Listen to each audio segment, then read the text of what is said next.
Hello everybody, this is Bobby Z from the King of Bobby Z Experience, and today we're going to be making some mac and cheese nachos.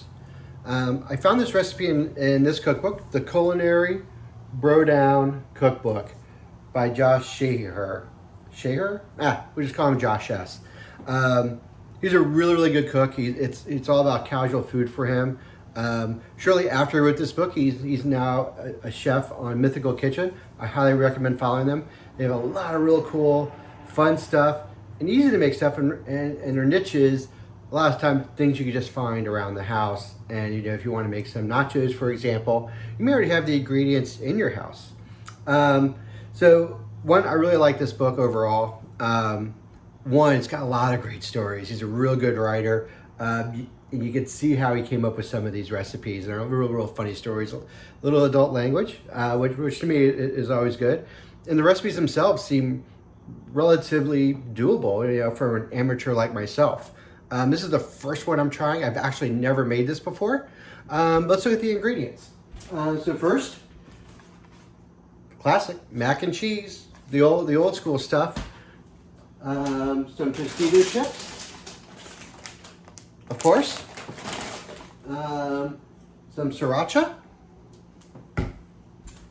Some jalapeno pepper slices. We're going to use that in two different ways. And then we got some sour cream. Now that's the basic recipe in his book. I like to have a meat component to my nachos, so I'm going to go ahead and brown up some ground beef and use some chili powder in that as well. So it's going to take a few minutes. I don't think I need to walk through how to make the mac and cheese and ground beef. So I'm going to get all these ingredients on the stove and get cooking. And with the magic of editing, I'll be back in 3, 2, 1. And we're back. Macaroni and cheese is all done. The ground beef is browned and seasoned with a little chili pepper. A couple things that I noticed. One, I only did one box of macaroni and cheese. I made 2. And the ground beef, I did 2 pounds of ground beef and probably only needed about a half pound. So we're gonna go ahead and combine everything. So let's get down here so you guys can see. Now I think one of the best demonstrative practices that he talked about was when you have the sliced jalapenos, there's a lot of juice in there. And he made a good point. He's like, hey, you just throw some of that juice into the mac and cheese, it's definitely going to enhance the flavor. He said a tablespoon, so that's roughly about a tablespoon, maybe a little bit more. He said it'll make it taste, like ballpark nachos. So, I'm all for ballpark nachos. So, we're getting that in there. Looks really good. It's the old school mac and cheese. I mean, who doesn't love it, right? All right, so let's get that in there. Now let's take a look at our ground beef situation. Again, too much. We're not gonna use all this. So we're gonna pour, probably do about a pound in here. Maybe about half of it. Let's get this mixed up and see what it looks like. Yeah, that's enough. That might have been too much right there. So I think that's really good. Let's get that mixed in. Okay. Beautiful. All right, so I think that looks pretty good. Get this all stirred up. And I think we are ready to assemble. All right, so let's get recommends using a large baking sheet. Let me do this. Let me rearrange some things here. There we go. A large baking sheet. I think this suffices. What we're gonna do is we're gonna do just like one layer of nachos across the bottom. Probably about a bag, okay. I think that's gonna work out pretty well.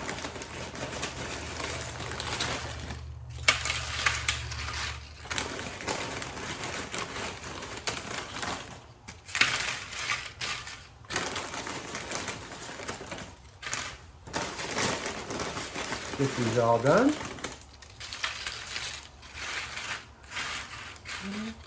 Too much. Think we're fine. All right. Now let's spoon this stuff in.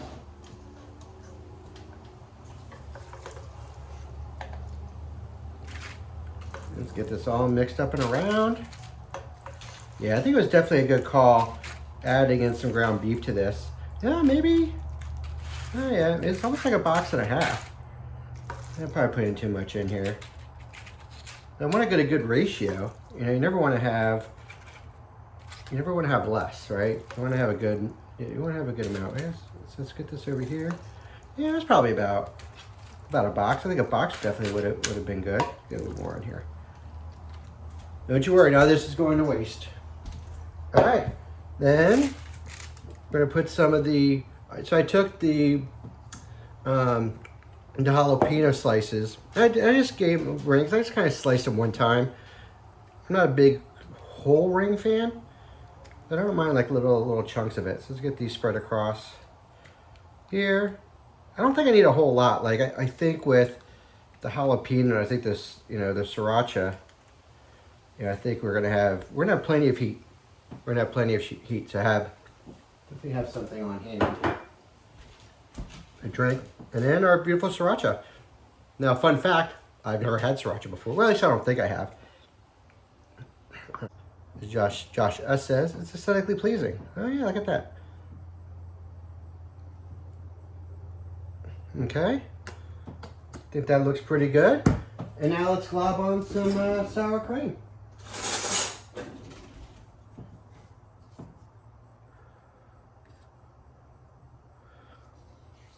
Let's get a couple good chunks in here. Let's get here. Let's get like another pile here. And another pile here. Wow. Okay. I think it pretty much looks like the book. So let's give this a try. Look, there's one here that already has a little bit of everything. Let me get some sour cream on that. And give this a try.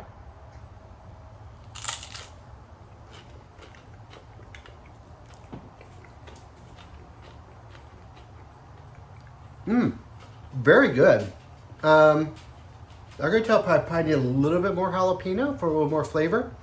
And other than that, I think this is a really solid nacho. And easy to make.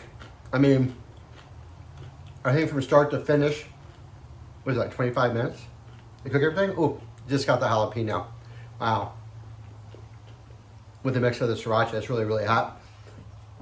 I can have a beverage on hand. I think the other thing I may change as I'm thinking about it, I may change maybe the ground beef to shrimp, and that would be really nice. And I think maybe instead of jalapeno, I'll try banana peppers. They're a little bit sweeter. They still have a little bit of a kick, but I think with the sriracha and maybe with the chili powder, maybe I didn't need the jalapeno. Maybe it's a bad tad too much, but I think it's a solid attempt. I think it looks really good. I hope you guys try it and like and subscribe, and everybody have a great day. Thank you.